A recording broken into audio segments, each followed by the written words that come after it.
Hello, good evening. Welcome to Right Makes Might, Stronger Structure in Storytelling. I'm Fletcher Roden.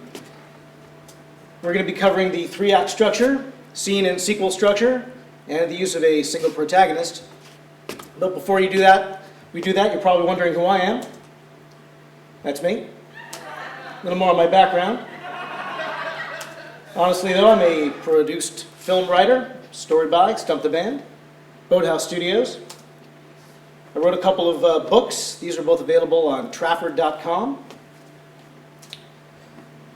Wrote and produced a play or two, also directed them. This was Last Tango with Marlon, about Marlon Brando and Wally Cox.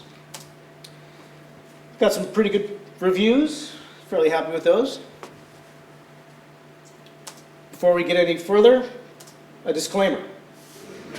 I didn't make this stuff up. I didn't write or create what I'm going to share with you. This is information you can get in a variety of books by great authors, including Chris Vogler and Sid Field. This is stuff that goes back to the ancient Greeks. The three-act structure has been popular through times, including Shakespeare's, and remains very popular today. But I did not create it, and I do not claim that I did. You can buy the books by Sid Field and Joe Campbell and others, and I heartily recommend that you do. But if you don't have the time to do that, or if you're not inclined to take a semester or two worth of film classes, perhaps I can tell you what you need to know in just a half hour. So let's move on to the three-act structure. The first thing to remember about the three-act is that you're really better served thinking of it as four acts. You'll see that the first act and the third act are about 25% each, and Act 2 occupies 50% of the middle of the story. Now, the reason we break it up into two acts and not merely one is because there's a natural breaking point, the midpoint in the middle of the story. When people ignore this, they often find that their stories become muddled or confused or redundant in that dangerous second act.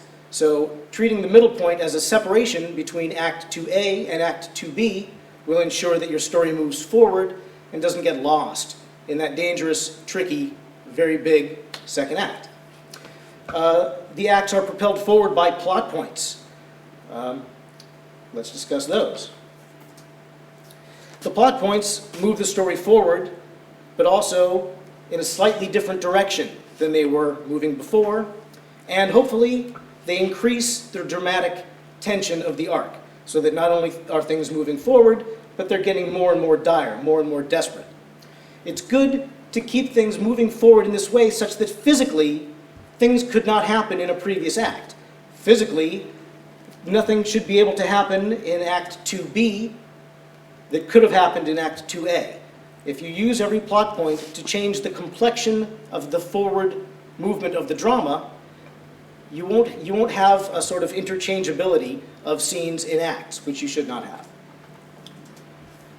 The first of these plot points is the inciting incident. It's basically the first thing you see. It's the first thing that happens. In a crime picture, it's often the crime. I'm going to use these three pictures, Jaws, The Exorcist, and The Godfather. They're my favorites. They're also superb examples of the three-act structure and scene and sequel structure. If you're not a fan of these movies, though, don't worry about it, because shortly we're going to go into other films, and you'll see how this structure works with a variety of other pictures, maybe one of your favorites. But for our examples, in Jaws, the inciting incident is basically the first attack. This is what gets the ball rolling. This is what starts the events moving. In The Exorcist, it's the uncovering of the demon statue, Pazuzu. Now, some people might argue that actually the inciting incident of The Exorcist is the battle between Marin and the demon 10 years previous, but in general, you want your inciting incident to be close, in close proximity to the other events. You don't want to reach back too far. Things happen in the now, in stories.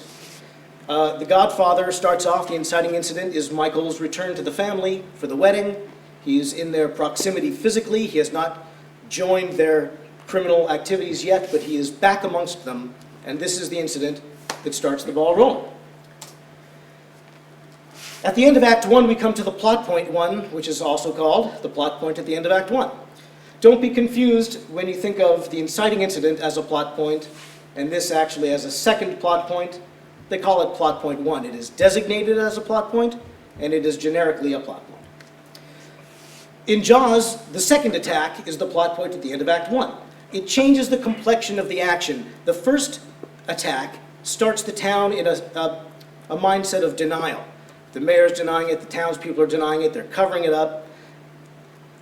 The plot point at the end of Act 1, the second attack on the little boy, changes the complexion of things. Now the town can no longer be in denial. Now they have to do something about it. So they set off with the conventional measures. In Jaws, it's the fishermen, it's the shark spotters, and these things don't really work, but they would never have happened in Act 1, because in Act 1, the townspeople were in denial, and they would never have sent their armada of fishermen. They would never have had shark spotters, because they were in denial about the shark to begin with. The Exorcist ends, Act 1 ends in The Exorcist with Regan's medical tests beginning. Before then, she really is not evincing that much sickness, and there's no real reason for it.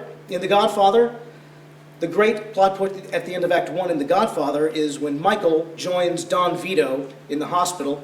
Maybe some of you who know this movie will remember this. He goes to his father's side and he says, "I'm with you, Pop.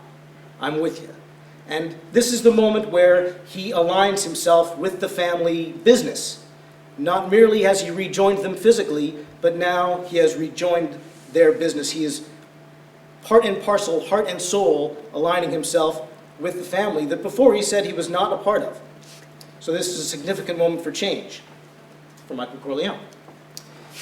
The midpoint is another similar plot point. In Jaws, of course, this is when the orca heads out to sea. Everything that happens thereafter could not have happened before because the orca hadn't head out to sea before. So you see how the plot points are changing the physicality of the act, so that Act 2B is physically different than Act 2A. This is why movies like Jaws are so good, because they keep moving forward. They keep changing the complexion of the action. So in the midpoint, Jaws, the orca heads out after the shark.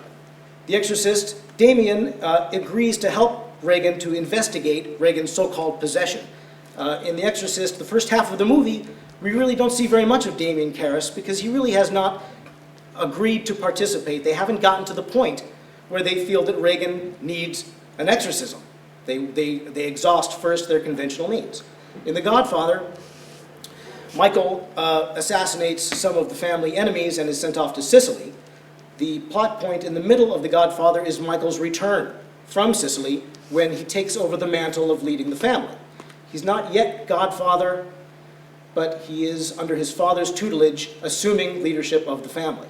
Now this physically, he was in Sicily, now he's back. So physically, these things are not interchangeable.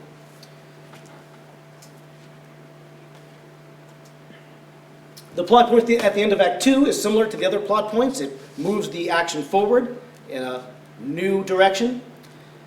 At the end of Act 2 in Jaws, the orca has been hunting the shark.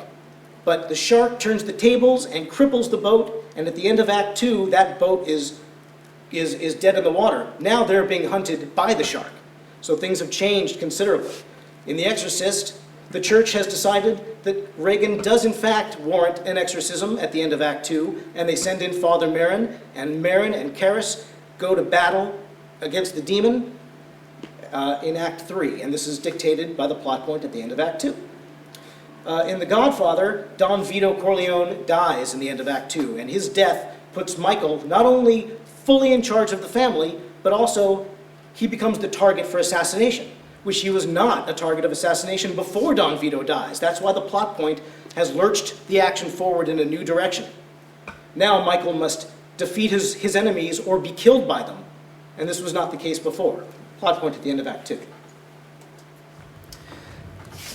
Of course, the juiciest plot point is the climax. In Jaws, it's Brody versus the shark.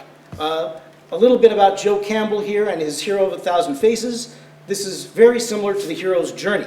And the hero's journey is basically the 3-act, but it's embellished with a lot of archetypes, character archetypes, and shorthanded ways of describing where the characters go.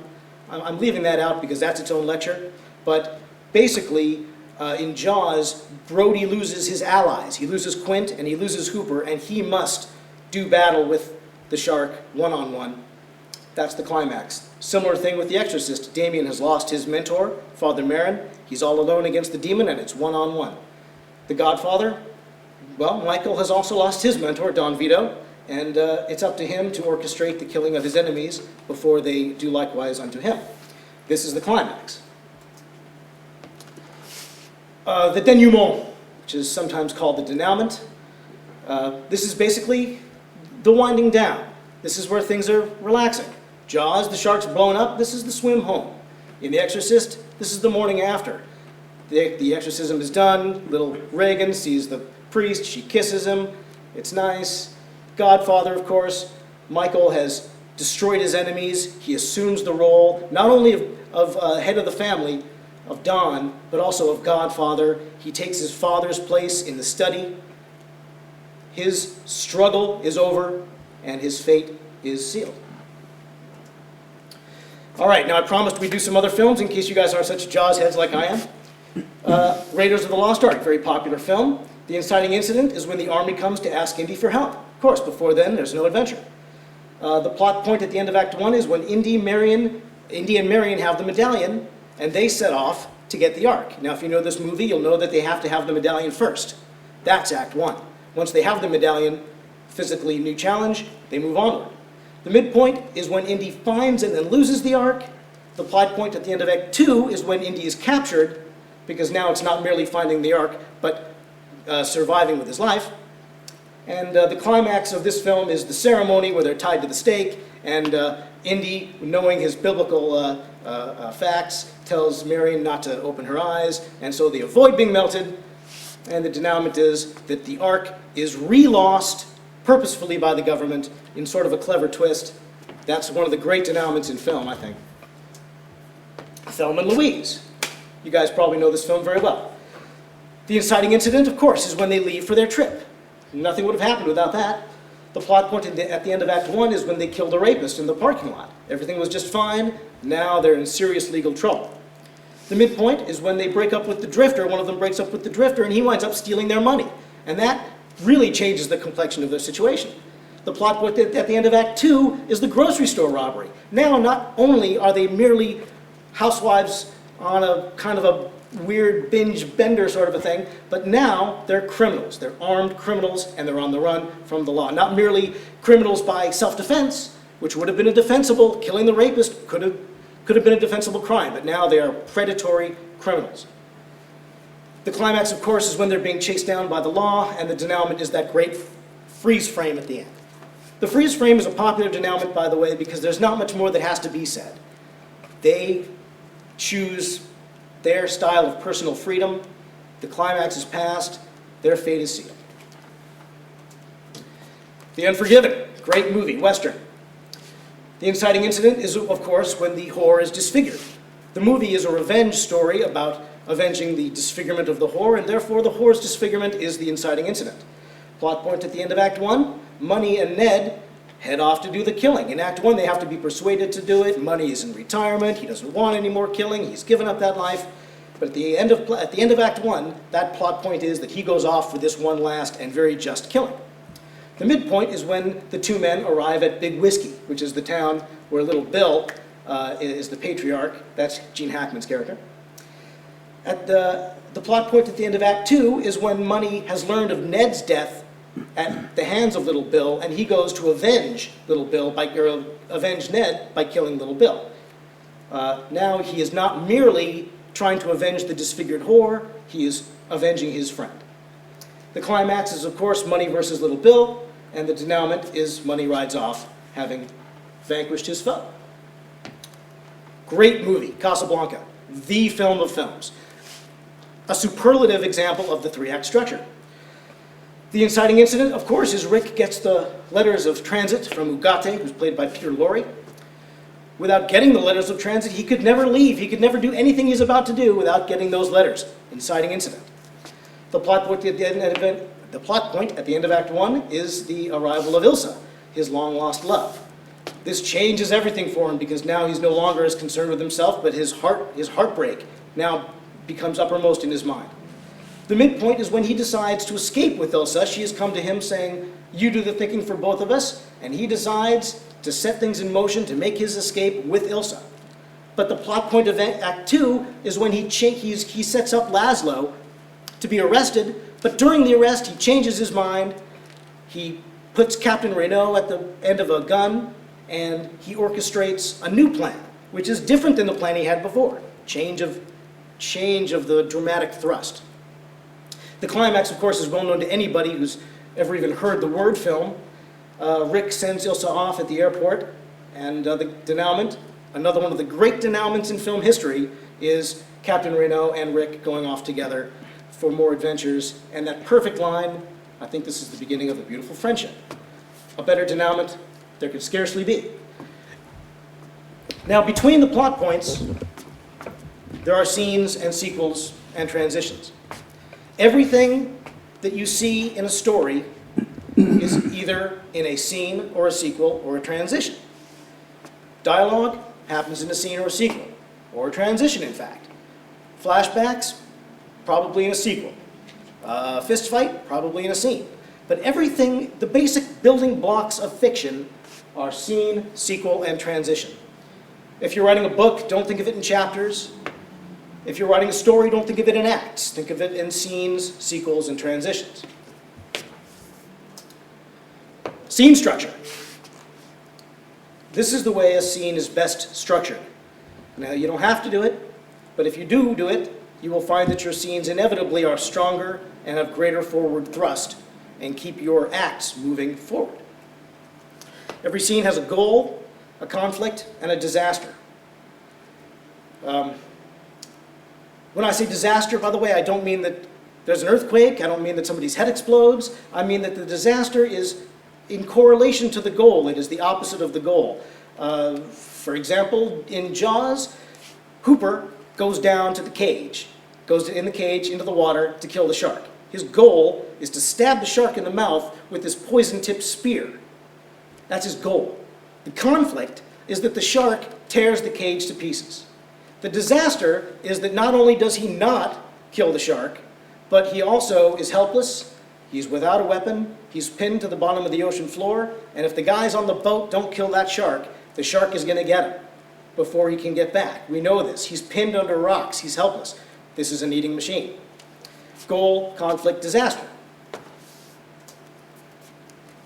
There are 4 types of disasters for a scene. The weakest one is yes. You might get a yes answer at the very end of the movie. For example, in Jaws, Brody's trying to shoot the shark. That's his goal. The conflict is he's missing, and the shark's coming faster, and he's missing, and the shark comes faster. The disaster is he hits the tank blows up, he kills the shark. It's a yes answer. But it also happens at the very end of the movie. There's no more conflict. There's no reason for any more conflict. That's why he gets a yes. But if you know Jaws well, you'll see that there's virtually no yes answer in any scene except the last one. Exorcist 2. Virtually all of these stories wait until the end for the yes. When you have a yes, you stop the action because the character got what he wanted, or she wanted, and doesn't have to move forward. So avoid yeses unless it's a happy ending. The second type of answer for your scene, goal, conflict, disaster, the second disaster is a no. This is better. At least the character doesn't get what he or she wants. It's still kind of weak because the character is no worse off than they were before. It's simply better than a yes. A decent example of a no answer is in Jaws. Early in Jaws, Brody hears of this shark attack. So on his own, he decides to close the beaches. He goes to buy the signs. He tells his deputy to have Paulie do the printing. He goes to the water to try to get the Boy Scouts out of the water. He's acting on his own authority, and the mayor comes to him and says, you have to stop doing this. The great line is, you say barracuda, people say, what, huh? You yell shark, and we've got a panic on our hands on the 4th of July. So he's getting a no answer. No, you can't go through with this. You can't close the beaches. Paulie won't do the printing. But he doesn't get fired. He doesn't get killed. He doesn't get fed to the shark. He's no worse off. It's just no. And it's better than yes, but it's fairly weak anyway. Yes, but is a much better answer. The character has a goal, meets up with a conflict, and gets what they want, but at a price they didn't anticipate. In Jaws, for example, there's the great scene, the town meeting. And Brody's goal is to protect the town. In order to protect the town, his goal is to sell the townspeople on the idea that they're closing the beaches. They agreed to close the beaches. He's got to tell these people they're closing the beaches. That's his goal. The conflict is they don't want to close the beaches. 24 hours is like 3 weeks, somebody says. They pressure the mayor. The mayor doesn't want to close the beaches either, really, because they don't want him to. So what he says is, we are closing the beaches, but only for 24 hours. Someone says, that's like 3 weeks. Brody says, I didn't agree to that. So that's a yes, but answer. Yes, we're going to close the beaches, but only for 24 hours. And that's not going to be enough. So this is a better answer. This puts Brody in more trouble. This sets him on a more desperate course to protect the townspeople, despite the conflict of the corruption and the mayor's kowtowing to the needs of the business people of the community. So that's yes, but is stronger still. The very best answer you can have is no and furthermore. That's one we discussed with Hooper in the cage. Not only does Hooper fail to kill the shark, but furthermore, he is doomed. And he's out of the, he cannot protect himself, he cannot escape, he is at the mercy of events that are out of his control. He's out of the game. And he's gonna die. If they can't kill that shark, he's dead. So, no and furthermore is the strongest answer you can have for one of your scenes. Sequel structure. The first confusing thing is this has nothing to do with film sequels, you know what I mean? Sequel structure of Jaws 2, start with a crappy thing and work from there. Sequels, a scene is where action happens. Someone has a goal, they have a conflict, they have a disaster, they're trying to do something. It's where action happens. A sequel is where inaction happens. It's where thought happens. It's where emotion happens. It's where people are thinking about what they're going to do next.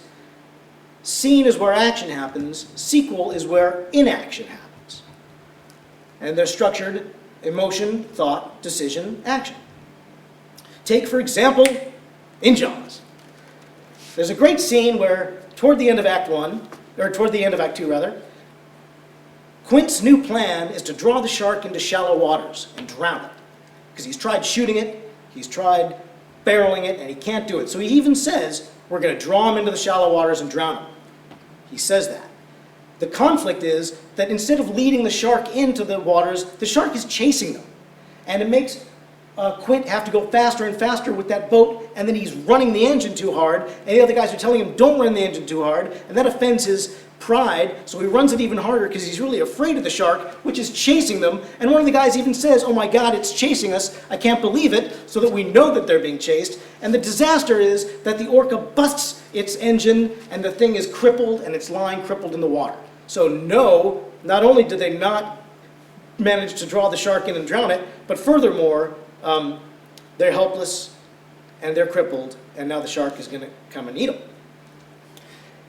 After this happens, there is a sequel, and it's a great one. You see Hooper's face. He's afraid.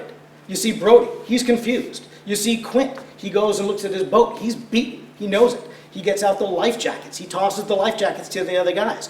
Their emotion, terror, confusion, desperation. Then they think, what are we going to do next? Well, what can we do? He says to Hooper, what can you do with these things of yours? Hooper says, well, I can go into the cage and go into the cage into the water and stab the thing in the mouth. So that's their thought. That's their thinking about what to do. Brody says, you can't do it. The shark will tear the cage to pieces. Do you have any better suggestions, is what Hooper says? Because they don't. So they had their emotion, they had their thought, now they're making their decision. They're going to put Hooper in that cage, and they're going to put that cage in that water, and they're going to hope that Hooper's plan works. That's their decision, and it's followed by their action, which in this case is a montage of building the cage, which is actually transition. So, sequels have emotion, thought, decision, action. One thing to remember is that unlike scenes, a sequel is sometimes you only get half of it. Sometimes you only get the emotion and the thought because something else happens and they're thrown into more action. There's not always time to finish your thinking and to make a decision and to implement the decision, because sometimes while you're taking your breather, while you're reconstituting, something else happens and it's back to action. So a sequel will not always be complete, whereas a scene almost always will be. And also, it's not like for every scene there's a sequel. So if you looked at a story, it wouldn't be scene, sequel, scene, sequel, scene, sequel. It would probably be one sequel for every 3 scenes. Something like that, because it slows the action down to have, if you stop after every step you take and think about the step you took, it's going to take a long time to get to where you're going. And movies go quick. Using a single protagonist. A lot of people tend to think of their stories as ensemble pieces. And I'm here to tell you that if it has more than two people, it's an ensemble piece. There are always more than one person in a story, almost always, and you are best served in this type of structure by choosing a single protagonist. Why is that? Because in a scene, who's got the goal? It's got to be the protagonist who has a goal, who meets up with the conflict, who then suffers the disaster. In Jaws, the protagonist is Brody. He's got allies, he's got Hooper, he's got Quint, he's also got border guards, there's the mayor, there are people who are standing against him, but he is the one. He is the one who's responsible for taking care of the town. He's the sheriff. His own family has been assaulted by the shark. He is the one whose job it is to do it. He is the protagonist. Do not mistake Jaws for the story of three men who chase a shark. It's the story of one man who chases a shark with the help of two other men.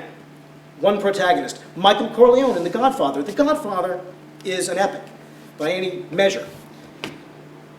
But it is the story of one man, Michael Corleone, who is born into a family and his moral composition leads him to hold out against it, but his sense of loyalty and his love for his family conflict with his own moral sense, and eventually he surrenders his moral sense in favor of his loyalty to his family.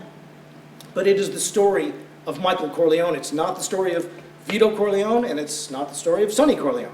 These people are in Michael's story. He is the single protagonist. If you look at the plot points in The Godfather, you'll notice that they all involve Michael. The first one is Michael comes to the wedding. The second one is Michael proclaims his loyalty to the injured Don Vito.